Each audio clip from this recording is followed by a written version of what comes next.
What's up everyone, OJ here. Welcome back to another video, and today we've got some great topics for you guys, so let's go ahead and get right into it. And we're starting off with Sakurai and Super Smash Bros. Ultimate, and Sakurai has officially stated in a weekly Famitsu column that future Super Smash Bros. Games will not have as many fighters as Super Smash Bros. Ultimate, which might come to a surprise to some people. So here's what he had to say exactly, then I'll get my reaction on this. So, quote, "While managing the team for DLC is much easier than the base game, there are still a lot of things to check. By having every veteran fighter, and by having a number of collaborations with various games in Spirits Mode and countless songs, Smash Ultimate is the ultimate collaboration title.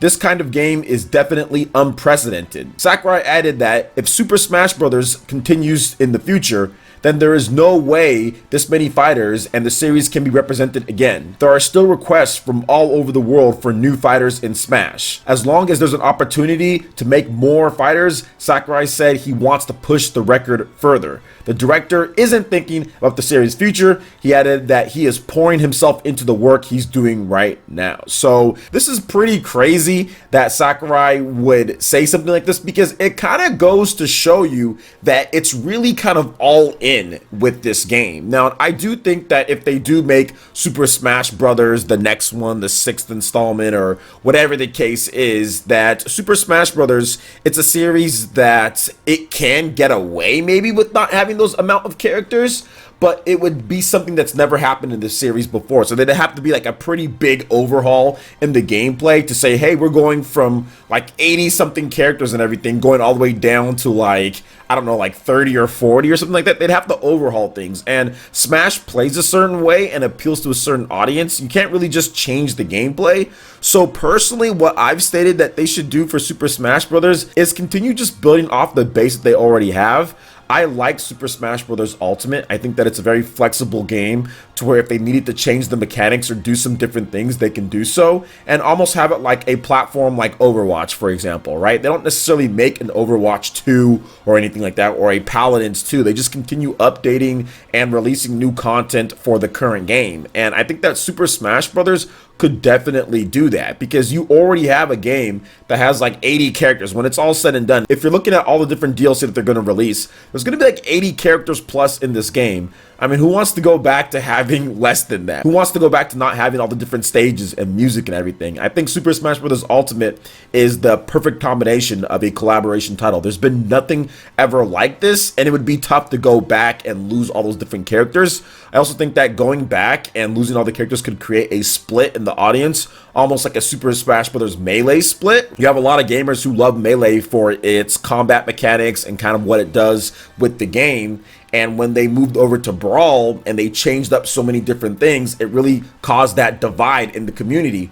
If you take a game like Super Smash Bros. Ultimate, which the game is highly based on how many characters there are and the mechanics in that, and you take that and you cut it all the way down to like 30 or 40 characters and remove so many characters there, it can definitely create some issues with the fan base. Heck, look at what's happening with Pokemon Sword and Shield. They're cutting some Pokemon because of the difficulty with bringing them all over, and fans are losing it. So I don't think Smash Brothers fans would be as bad, but I don't think it would be good, especially if a lot of people's favorite characters got cut. So I'm all for them just kind of continuing to improve on what they've got here, and they can release like Super Smash Brothers Ultimate, you know, Switch 2 edition or whatever the case is, and increase the number of characters more, and also add in new mechanics or add in different things that you want to really highlight, and repackage the game and sell it for however many dollars, you know, sell it for 60 or whatever the case is. Smash Brothers rarely ever goes down in price, so it's not like they're going to be hurting for money when it comes down to it, and people are going to continue buying Smash Brothers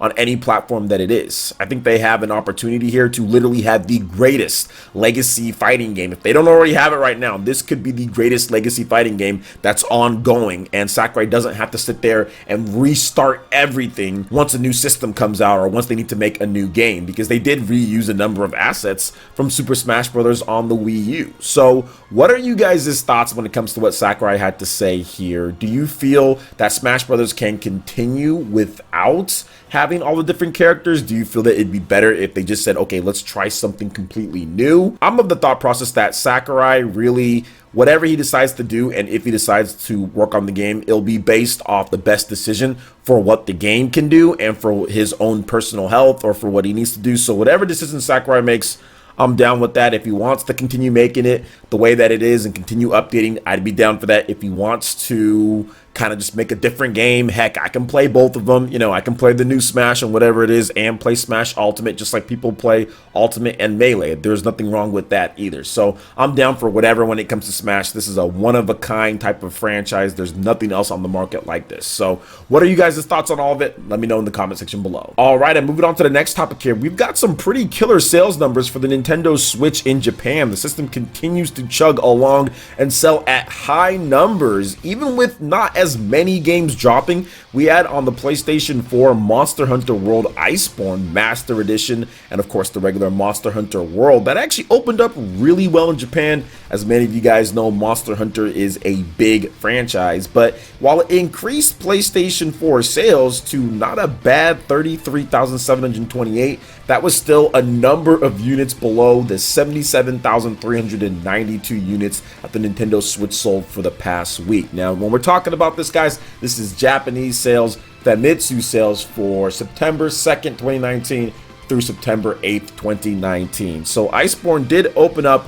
at a pretty good amount here, guys. Well over 250,000 copies, 250,316 to be exact on the PlayStation 4. Not bad at all, and it did boost up sales just a bit with the PS4 to 33,000. Usually the PS4 does sell around like 10,000 to 20 on its best kind of weeks, but now up to 33, not bad. But like I said, still well below the Nintendo Switch in Japan. Another cool thing to note from these sales numbers, which you guys will be seeing, I'm not going to go over every single thing, but you guys will be seeing here Astral Chain. Good to see that still at number 6. Almost another 10,000, not including digital sales. I think that game is going to continue to kind of just lurk around that top 30 in Japan. Continue to do well on the eShop too. Super Smash Brothers, the same usual suspects here. Mario Maker 2. You got all the games that you usually see in the top 10 are there. Fire Emblem Three Houses, good to see that game continue to be right there, but another 6,255 units. That game is over 235,000 units, not including digital. Not bad at all. And the Eternal Mario Kart 8 Deluxe is also there as well. But I also wanted to point out that the Xbox One X, 36 units. Big time units. No, I'm joking. That's always pretty much a running joke or meme down at this point when it comes to the Xbox in Japan. But it's really good to see Nintendo continue to keep those sales up.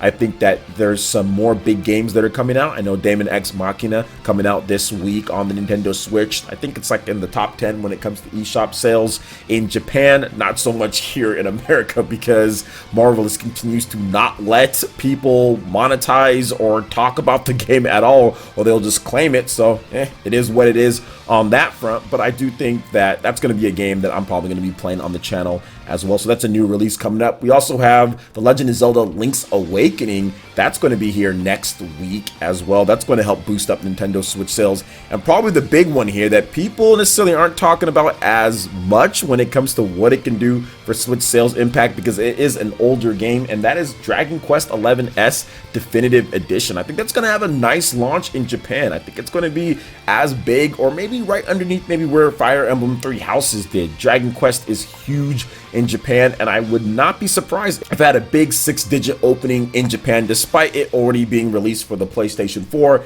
and the Nintendo 3DS a couple years ago. So what do you guys think about the full different sales charts here when it comes to the Japanese sales on the Nintendo Switch and also software? Let me know your thoughts in the comment section below. All right, and moving on to the final topic here. We finally know who the new voice actor is for Byleth in Fire Emblem Three Houses. This is the male version, which I talked about a little bit in my previous video, how they did remove the voice actor because of some abuse that he admitted to doing and also some breaking of the NDA and stuff like that. So he was replaced, but it was more due to the abuse that was alleged, and he also admitted to and apologized for as well. So he was removed, the original voice actor, and the new one is in as of the latest patch. And the person who actually is the new voice actor for Byleth talked about it on Twitter. Here's what he had to say. This is Mr. Zach Aguilar, and he had this to say. Class is in session. Looks like I'm officially in Fire Emblem Three Houses now. It was an honor working with Nintendo of America and a couple of the people that help out with the localizations and voice acting. I can't wait to play through the game. Maybe some Twitch streams with the professor are in the future, and I think that would be a very good idea. I know the guy who plays Claude, he does a lot of cool stuff on YouTube and Twitch and stuff like that. It'd be kind of cool to watch him play, right? Because he knows the game in and out. He's recording the lines and everything, but Bible doesn't really talk too much, so it'll be interesting. It'll be really interesting to see how he plays through it. But shout outs to Zach, man. Congratulations. This is definitely a big honor for him to be the main character in a Fire Emblem game. That's something that's on your resume. You're like, wow, Fire Emblem, you know, I've worked on this. But he's done a lot of stuff. Looking over his profile, he's done Genos in One Punch Man, Koichi in JJBA, and Ota in AI the Summoning Files, plus much more. So he's definitely an accomplished and seasoned voice actor in a lot of different brands and styles in games and anime. So this is actually pretty cool, and I'm glad that he was able to get this chance to further his career and of course talk about the game, because it seems like he is going to be like a Fire Emblem fan now, or he already was a Fire Emblem fan. So what are you guys' thoughts on all the different topics here, from what Sakurai had to say to the Famitsu sales charts, Nintendo Switch, and of course Zach Aguilar being the new voice of Byleth in Fire Emblem Three Houses? Let me know your thoughts in the comment section below. All right, guys, that wraps it up for this video here. Go and check out the links in the description below. We got Facebook and Twitter. Go and give us a like and a follow on our social media. Hit that like button if you did like this video. Let me know you guys want more content like this going forward in the future. And subscribe to the PlayerEssence for latest RPG, Japanese, and Nintendo gaming news. Thank you so much for watching, and we'll catch you guys for the next one. Peace.